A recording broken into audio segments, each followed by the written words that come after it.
Daniel Negreanu is looking down at pocket jacks. Phil lock, and it messes with my, when I start with Phil, it's like, you can't even, you know, it's like, you're there, it's micro magnesium, it's like. Micro magnesium? You know, Crazy. speaking of magnesium, Speaking of magnesium.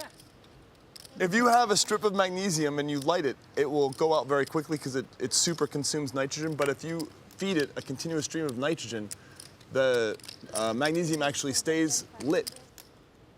Okay, we've got a raise and a re-raise. Then you have a flare of, you know, if you can keep feeding nitrogen into a tube, the flame will never go out as long as nitrogen keeps getting fed, because magnesium burns what I'm through saying? nitrogen, not oxygen. What a story. I just love the line, speaking of magnesium. Speaking of magnesium. Pre-flop, this is the classic strong versus speculative clash you get all the time in deep cash games. The flop is about as good as it gets for Negreanu. He smashes it with top set on a relatively dry board, while Vanessa has only ace-high with backdoor hearts and a few runner-runner straight possibilities. When she checks, Negreanu fires 4,500, a sizing that keeps his range wide and lets worse hands continue. Vanessa's call is a float plus equity. She is not beating much yet, but her hand can improve on a lot of turns. She picks up the nut flush draw, so now her ace-9 has real equity against all of Negreanu's value range. She checks again, and Negreanu keeps telling the story with a 9,200 barrel. From his perspective, he still wants calls from overpairs, and exactly the kind of strong draws Vanessa now has. Her second call is mandatory. She is getting a good price, has 15 outs against an overpair, and can potentially bluff rivers if checked to. The river bricks everything for her and quietly locks up the pot for Negreanu. When she checks a third time, Negreanu goes for full value with a 28,000 bet, polarizing his range to monsters and bluffs. Really?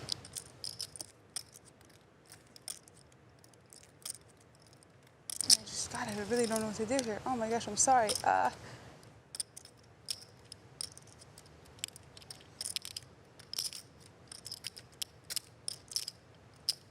Vanessa folds. Nice hand. I'm so curious what you had there. I really didn't believe you. Huh? Nice I'm fold. so curious Not what very you much. had. Not very much. Nice fold. 20 seconds though and shift it in. Shipped it in. Is that what? That's what I should have done. That would have been No, I'm serious. I was gonna fold 3 jacks. the. You didn't have to check it. Daniel Negreanu is looking down at pocket tens. Pre-flop begins with a standard yet deceptive setup involving 3 very different playing styles. Negreanu, operating from position, opens the pot to 2,500, looking to thin the field. Phil Lack, holding ace-queen offsuit, finds himself in a spot where many aggressive pros would 3-bet to isolate the opener. However, Just calls. he keeps Negreanu's range wide, but he also invites the third player into the mix. Rick Salomon, never one to turn down a cheap flop with a suited connector, comes along with 6-3 suited. We head to the flop 3-way, with Negreanu holding a strong pair and Locke holding a hand that dominates the Broadway portion of Negreanu's range, but is currently just ace-high. The flop creates a massive disparity in equity. Negreanu has flopped bottom set, hitting his 10 to create a monster. The king on top is the perfect disguise. It connects heavily with Negreanu's perceived pre-flop raising range, allowing him to represent a top pair while actually holding a set. Salomon checks his air, and Negreanu fires a bet of 5,500. This is where Phil Lack makes a questionable decision that defines his sticky play style. He holds a gut shot straight draw. Against a tight player, this is an easy fold. But against Negreanu, who is capable of continuation betting with pure air or a smaller pair like 8s or 9s, Locke convinces himself that his hand has showdown value. The turn brings the king, pairing the board. This is the magic card for Negreanu. He improves to a full house, 10s full of kings. He is now unbeatable. Fires 18. Really, Danielson? 18, Danielson? Too late to change my mind now. It's true, you're kind of committed to that. I'd show you a card, but they're both the same. I'm afraid you have 2 10s. How can I call? I can't call. I fold. I have 2 10s. I have 2 10s. What do you mean I'm afraid? How did you know that? You didn't have a king, obviously. No, I didn't have a king. I did have 2 10s. Well done.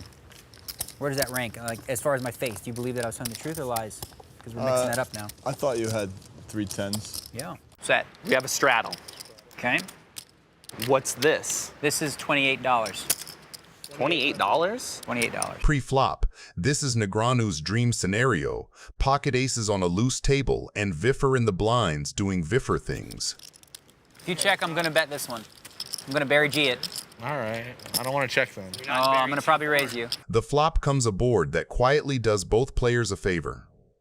That's not even a check. That's like just a waste of space. Viffer hits bottom pair with backdoor spades, just enough to feel involved, while Negreanu's aces are still comfortably ahead of all the random one pair and draw heavy holdings Viffer can show up with. How much is that? 54. That pre-flop 400 is already out there, and now Negreanu bumps it to 5,400, essentially saying, if your dark action meant anything, prove it. The turn brings a real problem card for Negreanu. Viffer now picks up a live flush draw on top of his pair, and the board suddenly connects with a lot of the speculative stuff he can have. Negreanu makes it 12,400, a disciplined value bet that also charges all those new draws. Viffer now springs the real pressure, Why do you always raise me? You're not really betting. That's not really a bet. bumping it to 41,400. That raise is doing two things. With his actual hand, it is semi-bluffing for maximum equity realization, and in terms of image, it is telling Negreanu, I'm not just clicking buttons, I can absolutely have two pair, a set, or a strong combo draw. Folding aces to this guy on this card feels painful. Interesting card coming. And with position and stack behind, Negreanu decides to call and take a river. Oh my God. What are you doing, Viffer? He's mashing my brain into bits. Missed spades stay missed. 7 to 8 gets there, but is only one of many possible draws. Oh boy. I really wish you would have bet like 50 or 60,000. Oh, this is gonna be so pansy-like. I'm the biggest pansy of all time. I'm such a chicken, only because you're so creative and tricky and all this funky stuff. You could actually bet 400, hope I make a legit raise, and then just boom, blow me off the hand. And I'm too scared of that. Just flat out, fear. This is just a fear call. He calls. That means this will make the highlight reels. What do you got? Nothing, of course. Oh, but good. That's good for me. I almost folded, I swear. I really did. Have a 3. I almost folded, I absolutely swear. No, I mean, not on the river, but it's just... Daniel Negreanu is looking down on pocket sevens. Pre-flop. This is one of those old school tension spots where everyone at the table knows something big is brewing before the cards even hit the felt. Helmuth opens to 900 with whatever he has, Go on, Phil. doing his usual, I'm supposed to win every pot routine. That small raise size in a deep cash game invites action, and Negreanu obliges by re-raising to 3,200 with pocket sevens. For Negreanu, this is a classic squeeze hand. He is on the lighter end of a value range, but against Phil's wide open and the dead money in the middle, sevens play nicely as a pressure tool, strong enough to call a 4-bet if it is small, but also perfect for picking up the pot uncontested a lot of the time. Then Doyle wakes up behind them with pocket jacks and makes it 11,700. That sizing is important. It is big enough to say, I am not messing around, but not so big that it shuts the hand down. From Doyle's point of view, jacks are way too good to just call and risk letting Helmuth or others peel cheap. Good chance you'll get it all, buddy. Yeah, I'm thinking that. I'm just counting it up here. You got 80, it's 85 more? He wants to isolate Negreanu, punish the lighter 3-bet, and take control of the pot with position. Okay, I'll raise it. There goes Doyle. He's all in. Once or twice, Doyle. Daniel calls. It's up to you. I'll do twice. What is 37-2?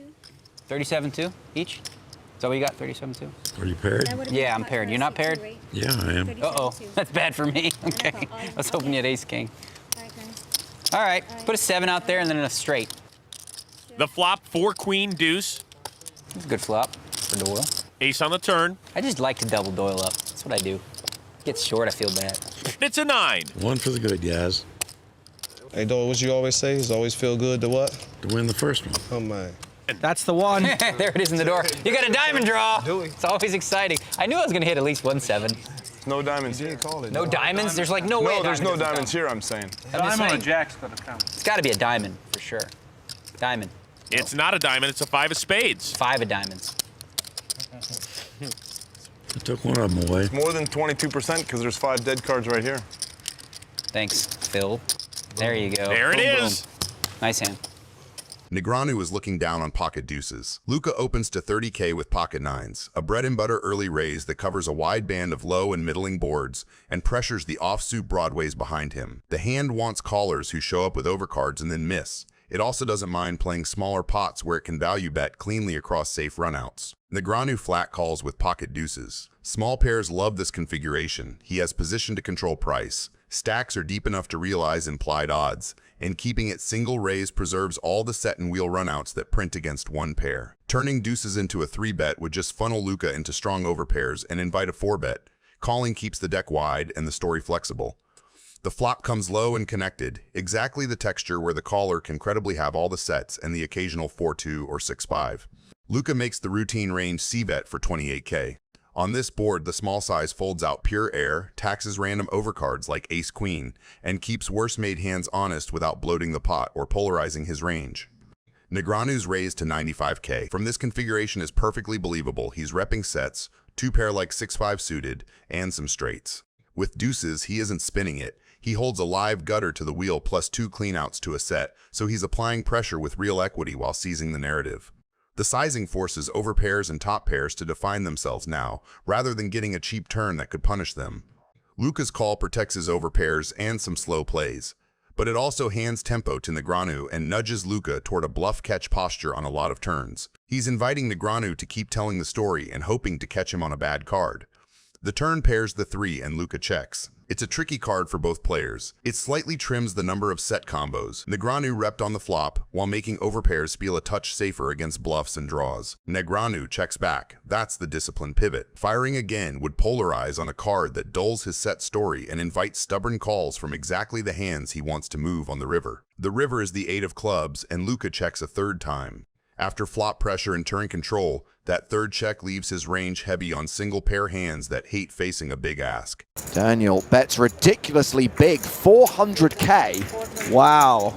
And Luca folds. Daniel Negreanu is looking down on Queen 10 offsuit. Let's do something fun. Let's just do that. You have position, you can't fold. His late position open sits squarely in a linear cutoff range. Scott defends the big blind with ace-9 offsuit, a textbook continue that dominates Negreanu and realizes well closing the action. Tony G move one time. Little dark fire. Because Negreanu bets in the dark, his $2,200 flop stab isn't tailored to the texture that appears. On this board, the big blinds defend has more 1-pair coverage while the opener keeps the higher overpairs and sets, though those are a thin slice. By only calling, he keeps Negreanu's bluffs alive, protects his check range, and avoids isolating himself against better jacks and sets. I don't want to see it. Another 9. What is it? Tell me. It's the 9 of spades. Yes! Okay. A paired top card massively benefits the blind's defend, which contains far more 9x. Negreanu's second bet in the dark, for $5,600, is now functionally capped and almost never a 9. Yeah, see, that was stupid. Oh, brother. Kind of stupid of me to do that. I want to see the river. Show me a rabbit hunt. Daniel folds. Okay. Phew. No, I didn't. Daniel Negreanu is holding pocket aces, pre-flop. The vibe of the people? No, it's just the way the country's structured because of it's a Commonwealth as well. It's a Commonwealth country. Okay, like, yeah, in those It used regards. to be a British colony, so the legal system's very similar. Hashem and Viffer call. Canada and Australia very similar. Very similar. We have so many things in common. Both share a mutual love of Paul Hogan and Jim Carrey. The corruption is very low. Pre-flop. This is a classic straddle pot goes wrong for the caller setup. 3 players limp into Negreanu's live straddle, and when the action gets back to him, he wakes up with aces. From his point of view, this is perfect. The pot is already juiced, ranges are capped and weak, and he can punish all the limpers in one move.